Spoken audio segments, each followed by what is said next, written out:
Hey guys, Toby here, Nutrishop, Sarasota, and we're going to do another episode of Toby Talks. This one is specifically going to be on male hormones and optimizing male hormones. This has become a huge issue.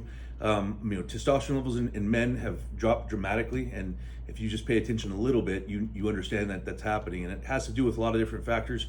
From the products that we put on our bodies, lotions and deodorants and hair product and colognes and all these things. They have EDCs, or they're endocrine disrupting chemicals, or EDCs, endocrine disrupting chemicals, which means they disrupt your endocrine system. And most of these, endocrine system is what produces hormones. So that's obviously a bad thing. You don't want to disrupt your endocrine system. And second thing is there's estrogenic chemicals in a lot of these as well that specifically are either fake estrogens or xenoestrogens, or they encourage your body to aromatize into testosterone into estrogen. So you have things in plastics. You never want to microwave your food in plastic. Ideally, it's going to be in glass or on a paper plate.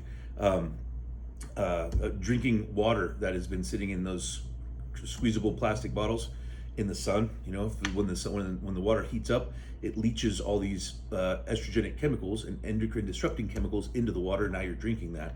So just be very careful with that kind of stuff. And I'd highly recommend that you go natural with your soaps. Read the back of the labels. You want to avoid phthalates and different things that if you can't read the chemical, if you can't understand what that is, then you probably don't want it. In the mainstream soaps, body washes, all that kind of stuff, most of those are going to be that. So unless it says natural or it doesn't have any parabens and this and that, probably has those things, and that's going to be another level. So low testosterone. I've had guys in their mid-20s with low testosterone that haven't messed around with anabolics or anything like that. They're just normal guys, got diagnosed with low testosterone. We do have some awesome supplements. Technology has come quite a ways in the past 10 to 15 years regarding testosterone supplements, how to boost it naturally, how to make sure that you're optimizing your hormones, not just boosting testosterone, but also blocking SHBG and mitigating estrogen. So I'm going to go in order. So this is one of my favorite supplements. I think it's been out for about 14 years now, 1XD. The main ingredient here is called sodium D-aspartic acid. And that was done, there was a landmark study done that showed a 42% increase in testosterone within 12 days. 42% increase in 12 days is pretty amazing. And this was done on guys 27 to 37 that had diagnosed low T. So they were on the lower end of the spectrum. What it does is it stimulates the pituitary gland in the brain to produce more luteinizing hormone, or LH. Luteinizing hormone then tells the Leydig cells on the testes to produce more testosterone, right? So it amplifies the signaling hormone that your body already produces, just to a higher level that you had when you were younger, when you were in your early 20s, late teens. And so by turbocharging that production of LH, you're telling your body to produce more testosterone. There is also a blend of ingredients in here that blocks SHBG. What's SHBG? That stands for sex hormone binding globulin. It's a protein that we produce that increases as we age. So we get hit by a double whammy. Not only does our natural testosterone levels drop as we get older, but we produce more of this binding hormone. It's our binding protein, sex hormone binding globulins. So what this does is it blocks SHBG. What SHBG does is it binds testosterone and makes it useless. So effectively what you're doing when you're taking this is you're increasing free testosterone. And if you had blood work done from a doctor, or you're going to get one, they're going to tell you total testosterone, make sure you get free testosterone on there too. Some doctors don't prescribe for that, and these are the ones that don't know what they're doing.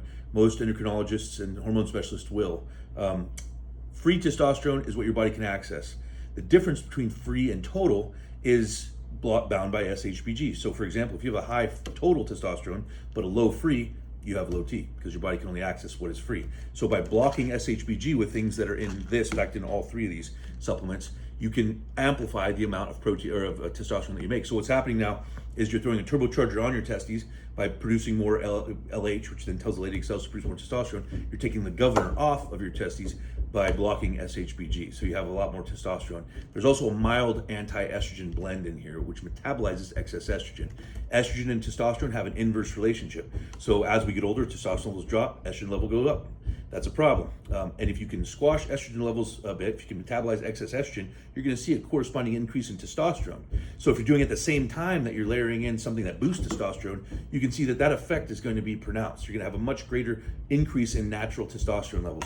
And this kind of stuff does not shut you down. It is not a prohormone, it's not a SARM. These are amino acids and herbs that stimulate the production of more rather than synthetically replace it like it would if you're getting testosterone shots from a doctor. That said, the 1XD, the main ingredient in there, has been shown to work great in people that have low T. People that don't have low T, it hasn't been shown to do much at all. Now the other herbs would, but the D-aspartic acid, which is the main ingredient, won't. Now that brings us to TST. TST has a patented ingredient called Testofen, which is a patented version of fenugreek. It's very studied. They did a lot of human studies on that, on the Testofen in the 600 milligram dose, which is what's in here. The Testofen works directly on the testicular axis. So with the sodium D-aspartic acid, it works on the pituitary axis. This works on the testicular axis. These can be stacked for a greater result. Because now you're hitting both of the axes that produce testosterone, or they can be taken individually. For people that don't have low T, this is what you want. So if you're in your 20s or your 30s and you don't have any of the symptoms of low T, fatigue during the day, lack of that, hitting the wall, lack of motivation, maybe sex drive, sleep issues, not sleeping deep enough, just kind of blah, not motivated. There's, so it's general malaise that you feel when you have low testosterone.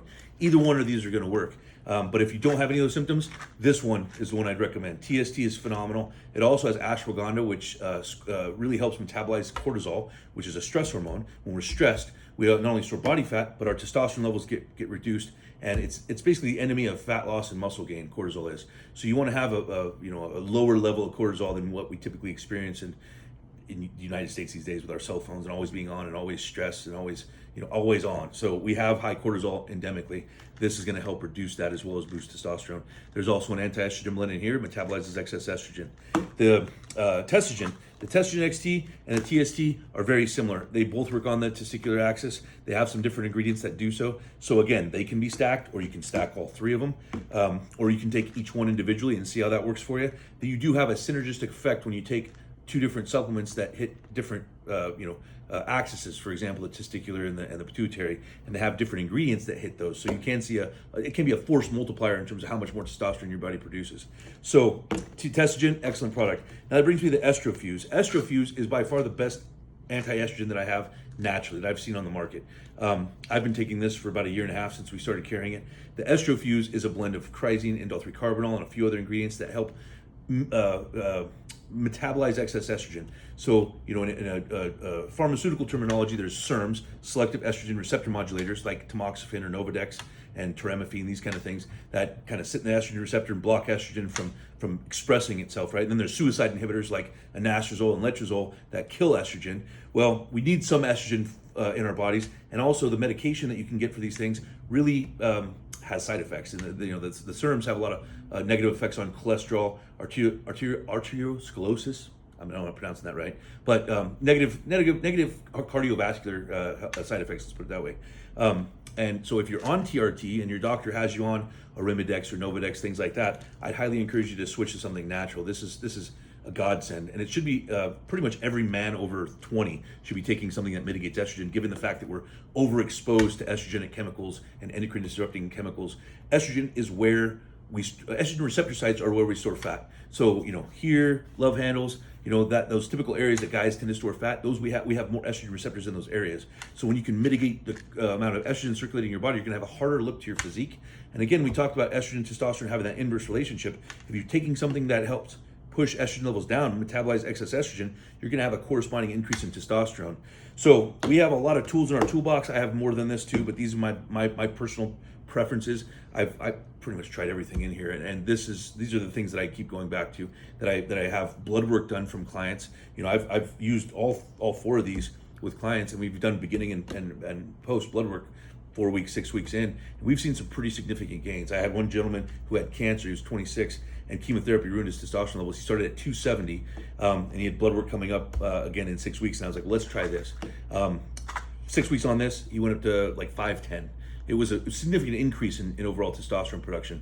And this guy was like 26, and he was, had some chemotherapy damage that really hurt his testosterone level. So bottom line is, we have stuff that'll work. I'd love to help you out and kind of get you on the right track. Before you go see your doctor and get injections, the problem is with injections, once you're on them for life, because they will shut down your natural production. These won't. So I highly recommend trying the natural route before you make that step. And that next step is going to be inevitable, but I can definitely help put that off for years before you have to start taking injections. Come on and see us. Toby again with Nutrishop Sarasota. Bye, guys.